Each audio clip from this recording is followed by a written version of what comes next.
اعوذ باللہ من الشیطان اللعین الرجیم بسم اللہ الرحمن الرحیم۔ سامعین اور ناظرین کرام، السلام علیکم۔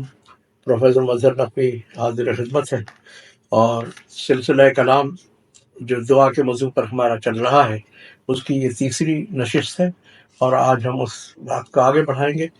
آیات الہی، احکامات الہی، ارشادات رسول اور ارشادات ائمہ کی روشنی میں۔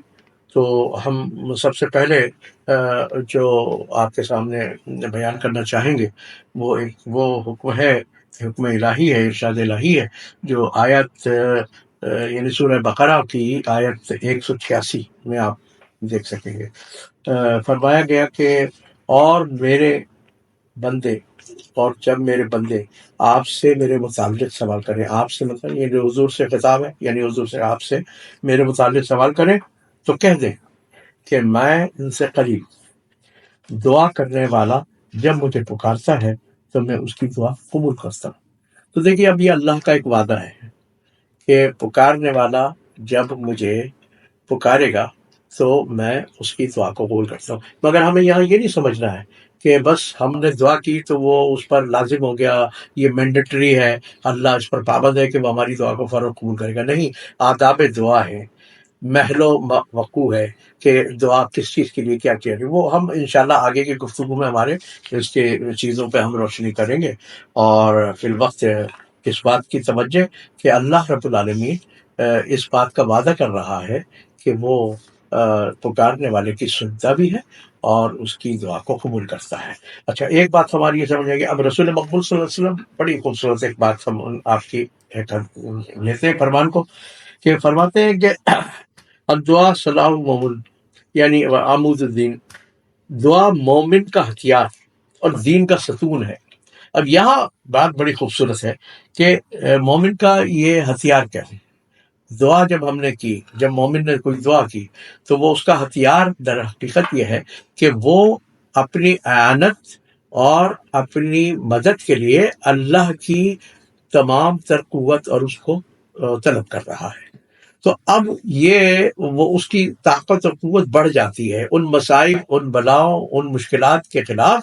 اب وہ اس ہتھیار سے، اس دعا کے ہتھیار سے وہ مسلح ہو گیا ہے، اور جب وہ ایسا کرتا ہے، یعنی اللہ کی بزرگی کا اعتراف کرتا ہے، اپنی کمائیگی کا اعتراف کرتا ہے، تو وہ دین کے قریب ہو جاتا ہے۔ دین کے قریب ہو جاتا ہے تو اس کے لیے دین نافذ ہونا بہت آسان ہو جاتا ہے۔ دین کا ستون ہے دعا، جو ہے اس طرح سے اس کو سہارا دیتی ہے، دین کی طرف راغب کرتی ہے اور دین کی طرف اسے قائم رکھتی ہے۔ اور ہماری یہ گفتگو انشاءاللہ پھر آگے جاری رہے گی۔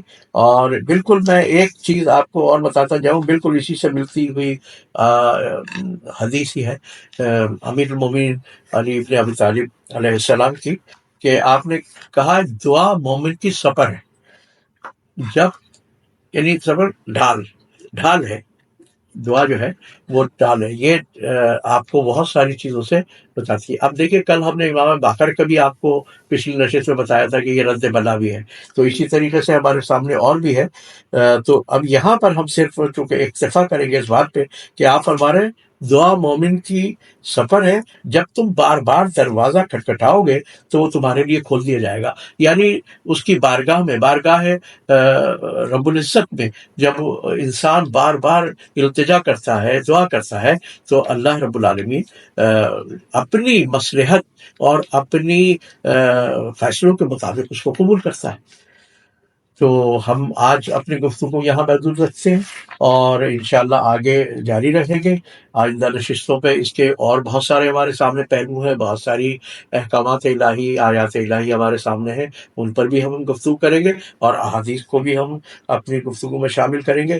تو فی الوقت مظہر نقوی کو اجازت دیجیے اس دعا کے ساتھ کہ اللہ رب العالمین بحق محمد آل محمد ہماری توفیقات میں اضافہ کرے، اور ہمیں دین کا فہم عطا کرے، اور ہمارے دل، قلب و نظر کو اسے منور کرے۔